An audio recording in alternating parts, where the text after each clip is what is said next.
all times, so it's somewhat out of control chaos. It's a ride. A ride, just like Ryan, a man who loved farm and family, would have wanted. That's all for this edition of Dateline. And don't forget to check out our Talking Dateline podcast, in which we'll go behind the scenes of tonight's episode, available Wednesday in the Dateline feed wherever you get your podcasts. We'll see you again next Friday at 9, 8 Central. I'm Lester Holt. For all of us at NBC News, good night.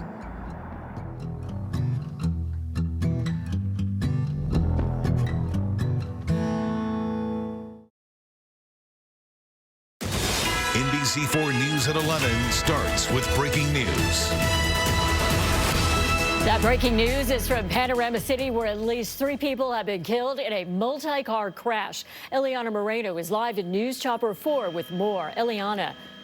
Kathy, this is a violent crash that happened at about 9:30 tonight at the intersection of Terabella Street and Woodman Avenue here in Panorama City. It's a crash involving 3 vehicles, and sadly 3 people lost their lives. At this point, we don't know the ages or genders of the deceased, but we do know that there was one man, 35 years old, who was trapped in one of the vehicles. The LA City Fire Department was able to free him and take him to the hospital, but at this point, his condition is unknown. And we did just get some new information from the LAPD. They're actually looking for a hit-and-run suspect. One of the drivers in one of these 3 cars took off running after the crash down Terabella toward Canterbury, so there is a search going on for that individual. This is going to be a lengthy investigation here in Panorama City that's going to have Terabella Street at Woodman shut down now for the next few hours. That's the latest here from Panorama City in News Chopper 4. I'm Eliana Moreno. Back to you in the studio.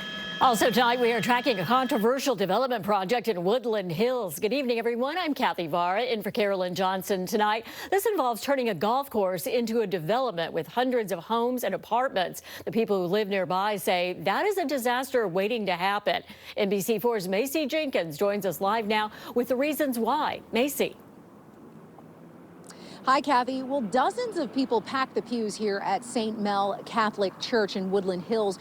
They wanted to come up with a plan. They want to stop the developers from shutting down the historic country club and golf course and instead building nearly 400 homes on that land. Their top concern is more congestion in an area that's already a very high fire hazard zone. The looks on their faces say it all. Frustration and bewilderment over what's in store for the Woodland Hills Country Club. I think it'll be the death of Woodland Hills if they go ahead with this project. Built in the 1920s, the club and the golf course have been around for generations, sitting on 93 acres just east of Topanga Canyon Boulevard and south of the 101. The club was sold in 2020 and is now owned by Newport Beach-based real estate firm Aramis Capital.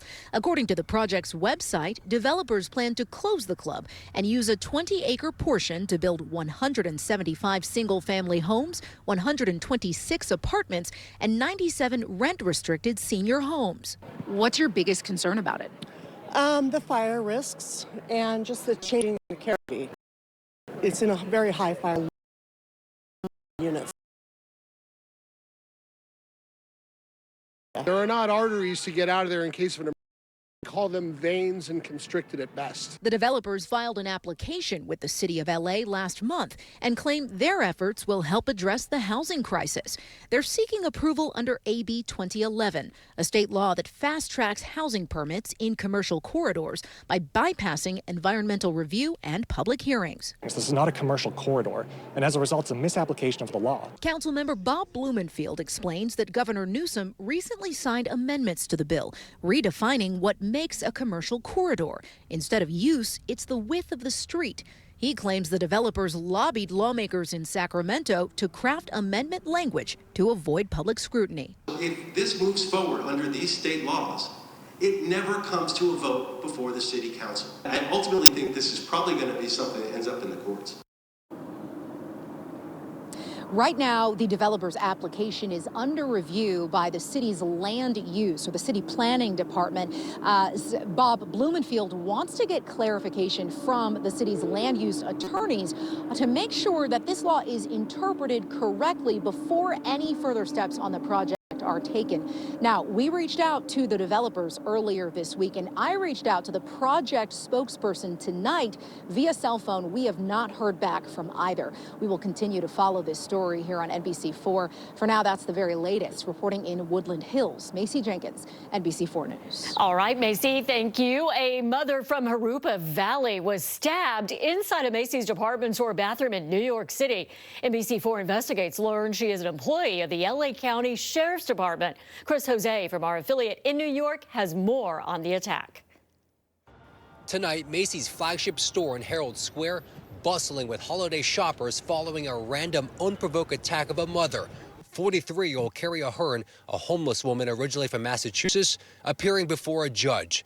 Prosecutors revealing she purchased a knife at Macy's, entered a bathroom, and stabbed the mother who was changing her baby's diaper, the baby falling from the changing table to the floor. The tourist from Southern California, according to the NYPD, was stabbed twice in the back Thursday afternoon. The 38-year-old victim fought back. Cops say she turned around and wrestled the suspect to the ground. Law enforcement sources in California telling NBC LA the victim and her significant other are employees of the Los Angeles County Sheriff's Department. Police say the victim was rushed to the hospital with stab wounds to her back and cuts to her arm, but she is expected to be okay. Prosecutors say on the morning of the assault, she was discharged from the Manhattan Psychiatric Center, where she had been staying for more than a year.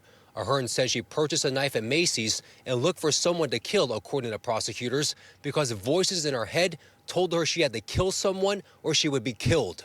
Prosecutors say Ahern was previously arrested in 2018 in her home state of Massachusetts for posting on Facebook about killing Senator Elizabeth Warren and getting a gun and shooting someone at a local police station. She arrived in New York in the summer of 2024. A judge remanding her for the Macy's attack. Ahern blurting out, "I don't want to go to another hospital. They didn't help me at Manhattan Psychiatric Center." Ahern is due back in court December 17th. She's charged with several crimes, including attempted murder, assault, and endangering the welfare of a child. In Lower Manhattan, Chris Jose, NBC4 Los Angeles. 3 different Southern California neighborhoods were the focus of FBI investigations today. Residents from Torrance, South Los Angeles, and Glendale saw armed federal agents serve search warrants in different homes. Denora Perez from our sister station, Telemundo 52, is live at one of the locations in Glendale with surveillance video of what happened there today. Denora. That's right. That search warrant was served in this Glendale neighborhood around noon, and that investigation lasted hours. Those federal agents came to this property that's right behind us, where neighbors say 2 women live. They arrived on Moncado Drive identifying themselves as FBI and warning that they had a federal search warrant. Residents of this Glendale neighborhood told us they were shocked to hear a loud flash bang used by federal agents when they were ordering those inside the property to immediately exit.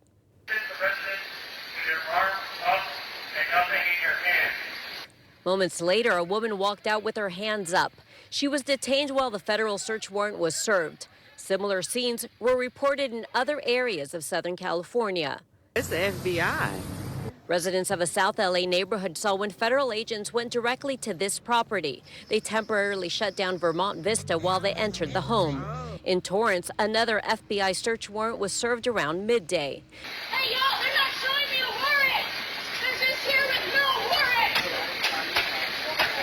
During these investigations, the FAA ordered temporary flight restrictions in these regions, something that doesn't tend to occur when investigations are underway. Typically, I mean, what we saw today of the TFRs just popping up and going away, like it seemed like within a few hours. I think this is the first time I've really seen anything like that.